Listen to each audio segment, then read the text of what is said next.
You're thinking of moving to Orlando and you're wondering what are the coolest neighborhoods to live in Orlando. Today we're going to break down the top 5 coolest neighborhoods in Orlando, what makes them cool and why you would want to live there. And stick around to the end because we have a bonus up-and-coming cool neighborhood for you to consider.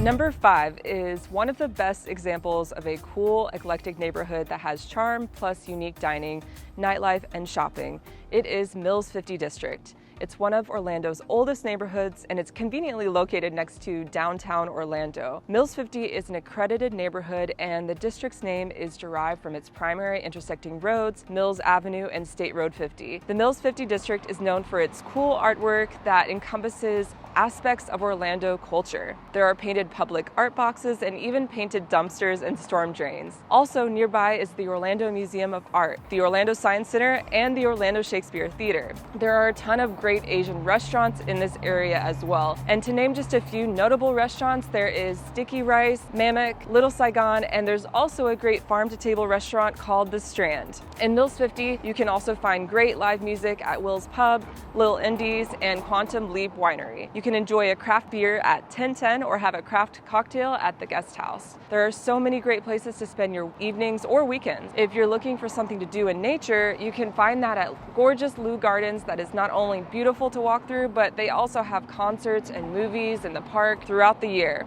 Most of the homes are going to be mid-century, although there are some newer homes as well. Nearby upscale neighborhoods to consider are Rose Isle and Park Lake Highland. There are lots of lakefront homes in the area which give you stunning views of the city.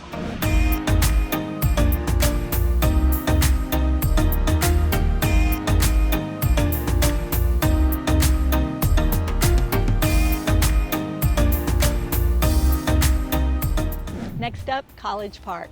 As you can guess, the streets of this cozy and charming neighborhood are named after famous colleges like Harvard, Yale, Princeton. And despite Orlando's growing population, College Park manages somehow to maintain a small town feel. In fact, the 1950s era Publix grocery store has the original 1950s facade. I love it. I used to live in College Park for about 10 years, and what I loved about it were the festivals, the jazz festivals and the Christmas festivals, dancing on the drive. They call Edgewater Drive, the main road that goes through College Park, the Drive. And it's filled with great restaurants, boutiques, ice cream shops, and again, there's so much charm. There are many bungalows and mid-century homes in this area, as well as some beautiful luxury homes located on lakes. And one claim to fame that College Park has is that the famous author Jack Kerouac lived in a bungalow in the neighborhood from 1957 to 1958, where he typed one of his original manuscripts. The writer's home provides residency for a year to aspiring writers. For more culture, you can also go over to Lock Haven Park, which is home to the Orlando Shakespeare Theater, Orlando Repertory Theater, and the Orlando Museum of Art. That's right, we also mentioned that park in the Mills 50 District because these two neighborhoods are very close to each other. And if you like to golf, I golf at Dub's Dread Golf Course, which is the Dub's Dread Tap Room, one of my favorite restaurants in College Park. It's famous for its homemade chips and balsamic vinegar with blue cheese. Oh, so yummy. And actually all the food is great there. All the salads, the burgers, everything is delicious. And you can sit outside on the porch and enjoy watching people practice on the putting green. Hey, just so you know, download our free relocation guide that's in the description box below.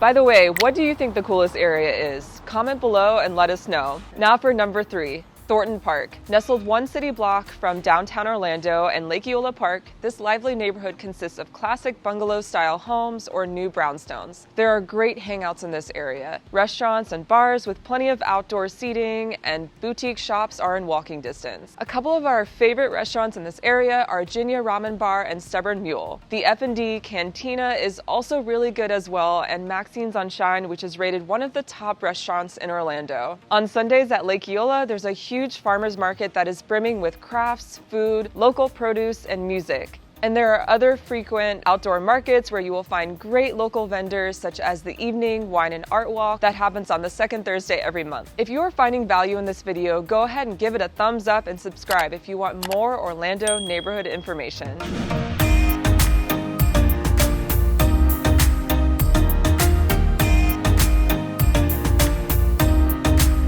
Now on to number 2 for the coolest neighborhoods in Orlando, Baldwin Park. I've lived in Baldwin Park for about 11 years and I can definitely tell you that it is a cool neighborhood. It's very walkable and bikeable. We have an awesome downtown area with some of the top-rated restaurants in Orlando, including the Osprey and Sato Sushi.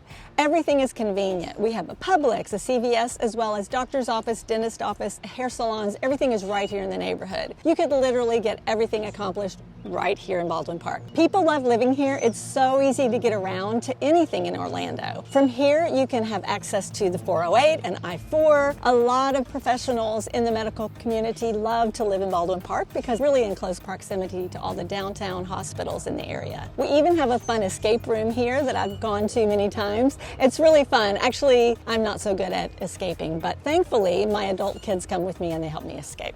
For being in the downtown Orlando proximity, Baldwin Park has some of the newer homes that you can find in this area. Most of the homes were built between 2005 and 2015. So compared to other areas where the homes are from the 40s, 50s, and 60s, these are brand new feeling. We also back up to Winter Park and the luxury neighborhood of Windsong with homes in the 3 to 5 million range. In Baldwin Park, they're anywhere from 500 to 3 or 4 million as well. We have a lake that you can walk around or bike around that connects to other bike trails that go into Winter Park and on out into Seminole County, or in the opposite direction, bike paths that go right into downtown. There are fun events in the Baldwin Park downtown area. There's a festival for Christmas, Halloween, there are block parties. July 3rd also has a huge event, and we have food and wine festivals that happen right in our little downtown area. We're right up the street from Audubon Park, which is up next.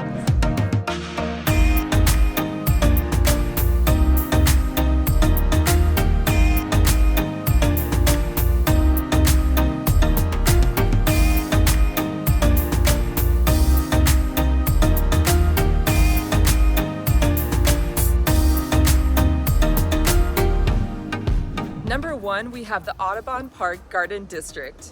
Don't forget, I have a bonus cool neighborhood community coming up.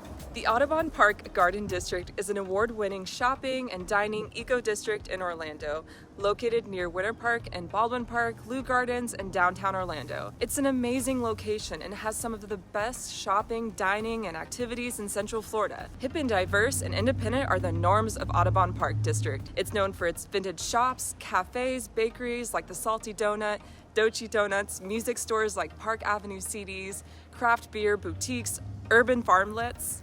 The homes in this area are mostly mid-century, and just across the main corridor, Corinne Drive is Winter Park with many luxury home options. East End Market is a really cool hangout with one of my favorite vegan restaurants called the Winter Park Biscuit Company. Arguably, the best ramen restaurant called Domu is there as well. We love this area for the festivals. One favorite is the Zombie Festival and Makers Craft Festivals as well. It's such a great place to live. If you're finding value in this video, please give it a thumbs up. It really makes such a huge difference. And now for the bonus neighborhood, the Milk District.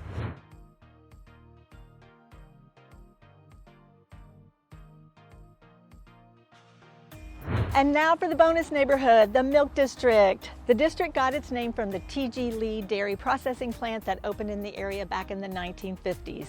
It's situated to the east of Thornton Park, close to downtown Orlando, and it's one of Orlando's coolest and most exciting areas. The Milk District consists of Festival Park, where there's tons of events throughout the year, and Festival Park has beach volleyball courts, and there's always people playing volleyball there. Right next to Festival Park is Orlando Skate Park, and it's great for skateboarders of all levels. The Milk District also has one-of-a-kind restaurants like the Milk House, Sideward Brewing Company, MX Taco, Pom Pom's Tea House, I love their sandwiches, and a great music venue called the Plaza Live. And there's just lots of great shopping in this area. The homes in the Milk District consist mainly of mid-century homes, each displaying amazing charm and character. There are also some newer homes and townhouses as well. This is a fun neighborhood, and it's located right next to the Orlando Executive Airport. And it's conveniently located close to the State Road 408, so it's easy to get around. All but one of these neighborhoods Neighborhoods is part of a local grassroots project called Orlando Main Streets. Can you guess which one? Comment below with your guess. That's it for the coolest neighborhoods in Orlando. Which one do you like best? Thanks for joining us. Bye-bye now.